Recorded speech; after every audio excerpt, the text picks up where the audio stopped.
दरम्यान गोपीचंद पडळकर यांच्या टीकेला राष्ट्रवादी काँग्रेस शरदचंद्र पवार पक्षानेही प्रत्युत्तर दिले। पडळकर म्हणजे राजकारणातील विकृती आहे अशा शब्दात शरद पवार गटाचे पुण्याचे शहराध्यक्ष प्रशांत जगताप यांनी टीका केली आहे। एखाद्या ग्रामपंचायतीच्या सरपंचपदी सुद्धा निवडून येण्याची ज्यांची लायकी किंवा पात्रता नाही असे एकूणच राजकारणातली विकृती असणारे एक व्यक्तिमत्व म्हणजे गोपीचंद पडळकर यांनी आज पुण्यात येऊन पुन्हा एकदा आदरणीय पवारसाहेब आणि त्यांच्या कुटुंबियांवर विकृत भाषेमध्ये टीका करण्याचा प्रयत्न केला।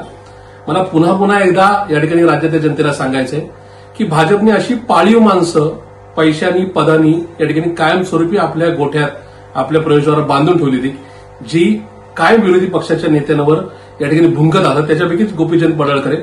मला या निमित्ताने त्यांना सांगायचंय की पवार साहेबांच्या तुमच्यामध्ये निश्चित फरक आहे, कारण की तुम्ही एखाद्या मंगळसूत्र प्रकरणामध्ये मंगळसूत्र चोरीच्या प्रकरणामध्ये हातामध्ये बेड्या घालून तुम्हाला पोलिसांनी अटक केलेली होती। तेवढी लायकी किंवा पात्रता कुठल्याही राजकारण्याने किंवा अलीकडच्या काळातल्या कुठल्या आमदारांनी गाजवलेली नाही। त्याच्यामुळे आपलं एकूणच मागचा इतिहास लक्षात घेऊन इथून पुढे तुम्ही जर टीका करताना तारतम्य बाळगा। आमदार म्हणून निवडून आल्यानंतर समाजाचा विकास राज्याचा विकास कशा प्रकारे करता येईल हे मांडा। अशा प्रकारे चुकीच्या गोष्टी बोलून चुकीच्या पद्धतीने आरोप करून या ठिकाणी स्वतःची लायकी पुन्हा एकदा राज्यासमोर दाखवून आपल्या मनातला किंवा आपल्या कर्तृत्वाचा दळभद्रेपणा सिद्ध करण्याचा प्रयत्न करू नका। हाच माझा गोपीचंद पडळकरांना सल्ला आहे।